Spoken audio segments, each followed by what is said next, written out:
各位朋友大家好啊，咱们前面已经做了2个迷你的充电器的视频，咱们今天做的这个是一个大一点的一个充电器，它是65瓦的2 C 口一个 A 口的一个充电器。这个充电器的话就是官网的价格大概就是100块钱左右，65瓦的大功率的。今天咱们这个视频就是开箱测评，拆解的话下一个视频就把它拆开。咱们话不多说，把它打开看一下。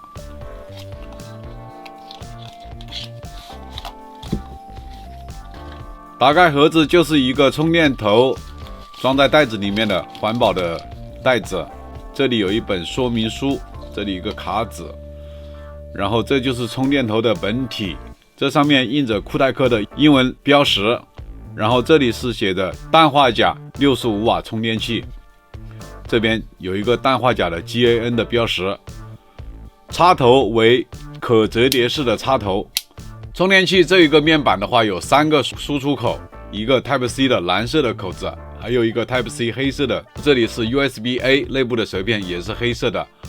面板的话这上面做了条纹设计，然后这边上有蓝色的塑料来进行点缀，整体看起来优雅大方啊。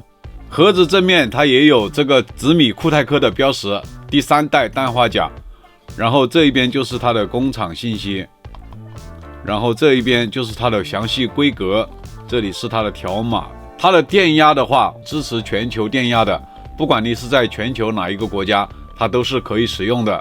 它一共有3个口，有 C 口2个， A 口1个。Type C 1口的话最大输出65瓦， Type C 2口的话最大输出33瓦， A 口输出最高功率 22.5 瓦。充电头上面的标识的话，这里是 3C 认证，这里是室内使用，循环使用10年，双路绝缘，这里有2维码信息，然后这里有酷泰科的英文标识，然后执行标准，各种各样的规格，然后这里是制造商，这里有 SN 码。然后我们称一下它的重量，整个充电头的毛重的话是129克，然后去掉所有的包装盒，单充电头的净重是113克。充电器的尺寸的话，它的宽度是53毫米，厚度的话是28毫米，然后这一边的宽度53毫米，这样看是一个正方形的。咱们分别来测试一下它3个充电口的充电协议。我们首先就是看它 A 口的充电协议。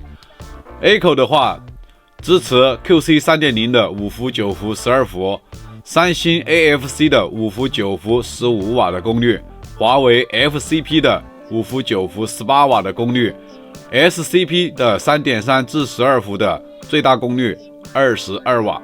这是 A 口的情况啊。它的第一个 C 口的话，这上面有一个笔记本电脑的一个标识，这个 C 口它的输出功率是比较单一的，咱们测试一下啊。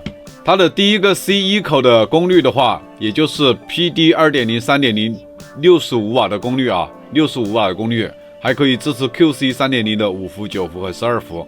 第二个 C 口的话，它是支持 PD 2.0 的30瓦的功能，然后 PD 3.0 PPS 5伏至11伏的一个33瓦的一个档位，还有 QC 3.0 的5伏、9伏、12伏 QC 4加，这是中间那个 C 口的协议。具体这个充电器输出功率怎么样，咱们就实际的来测试一下充电。咱们首先还是用小米的手机来测试啊。这个手机咱们现在是没有电的状态，它功率是很高的，现在是37瓦、38瓦的功率。采集它的充电数据，咱们也要采集温度数据。大概充了55分钟左右，它的功率的话，刚开始的时候就是一直都是维持的40瓦的功率，充到 90%， 它就降为就是5伏2安的10瓦的功率。大家看一下这个曲线图，它的温度的话最高也就是34度左右，咱们现在的室内温度在16、17度。华为系列的手机测试，咱们拿荣耀90来测试啊。这个手机标配是66瓦的充电器，显示的是2个闪电正在快速充电。这第一个 C 口的话，它只能10瓦，咱们找一个最大功率的一个口子来充电。第二个 C 口的话，它不支持快充，只有5伏2安10瓦的功率。A 口的话，这里显示的是正在超级快充，但是功率的话大概在18瓦、20瓦左右。咱们就用 A 口的充电口来测试。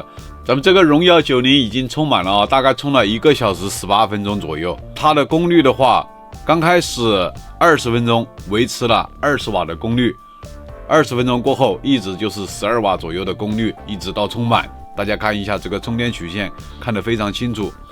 由于这个功率不高，它的温度的话，最高温度也就28度左右。我检测到的温度，最高温度28.6，咱们室内的温度只有10几度啊。vivo 系列的手机，咱们就用 vivo S17来测试。咱们同样的还是找一个功率最大的一个充电口来测试。3个充电口全部都试了，它最高功率全部都是只有11瓦。支持 vivo 手机的话，它只能启动这个功率啊，充了接近1个小时了。它的功率一直稳定在11瓦左右，一直没变，就是充电功率不高，但是它没有降功率，也没有涨功率。现在充了63%了。温度的话，由于它的功率不高，温度也只有25度，最高25度。OPPO 系列的手机，咱们用这一款 GT Neo5 来测试。这个充电口的话，就是18瓦左右的功率，其他的都很低的，而且还是配合的它的原装的数据线。现在是6%的电，显示的正在快速充电。咱们采集一下数据。咱们这个手机大概充了1个小时20分钟，18瓦左右的功率，一直充到95%以后，它才降功率，但是电压一直没降啊。到现在电充满了，它还是9伏，充了1个小时20分钟，把电充满。温度的话，最高温度是26度，大家看一下这个温度表，最高温度26度。苹果手机充电的话，咱们就用苹果13来测试就可以了，因为苹果15的话，到现在还是27瓦的功率。咱们这个手机现在是没有电的情况，咱们把电充满。这个苹果13充了2个小时20多分钟，从0到3%的电开机，就从5伏涨到9伏。把充电口从蓝色的口换到黑色的口，黑色的口还是一样的，只有11瓦左右的功率，然后一直充到65%的时候，我又从黑色的口换到蓝色的充电口，充到现在还是只有11瓦的功率，然后充到80%以后，直接降到5伏，一直到充到现在95%的电，2个小时20分钟。充电头的温度最高24度左右啊。这个充电器跟苹果手机充电的话不是很快，咱们现在测试的话，就是要把充电器的功率给它拉满，充1个小时，然后咱们看看它的最高温度和这个充电器满功率输出的能量的情况。现在是20伏3点几安的功率，大概62瓦左右。咱们这个满功率充电充到80%，也就是55分钟的时候，它开始降功率了啊，降到现在这个30瓦左右。满功率输出的话，能量还是挺足的。咱们室内温度只有10几度，它的最高温度飙到48.8度，也就是49度吧。这个如果是夏天的话，这个温度估计要涨到60度左右。咱们来看一下2个口同时输出的功率的情况。现在是咱们是给手机在充电，37瓦左右的功率，然后咱们把C2 口插上一个充电宝，看看它的功率会有什么变化。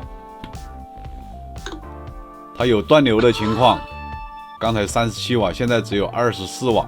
咱们手机是接的65瓦功率的，然后充电宝接的第2个33瓦的口子，这平均下来2个功率都只有20多瓦。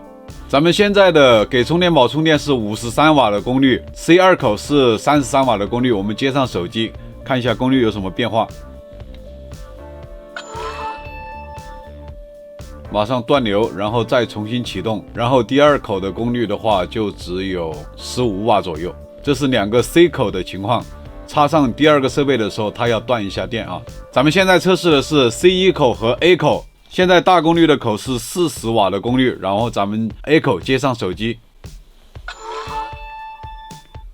A 口接上手机的话，它的功率在10瓦左右，然后 C 口它的功率基本没变啊，还是保持的40瓦。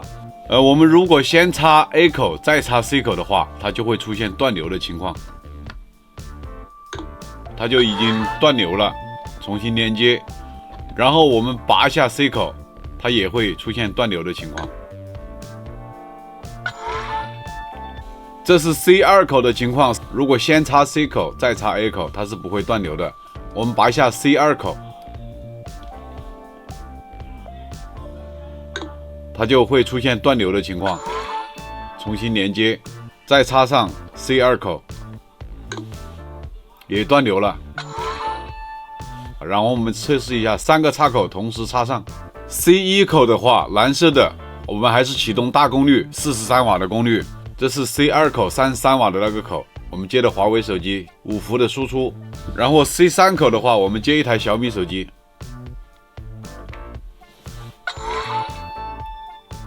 小米手机的功率的话，也只有5伏 1.4 安，也就是基础功率啊。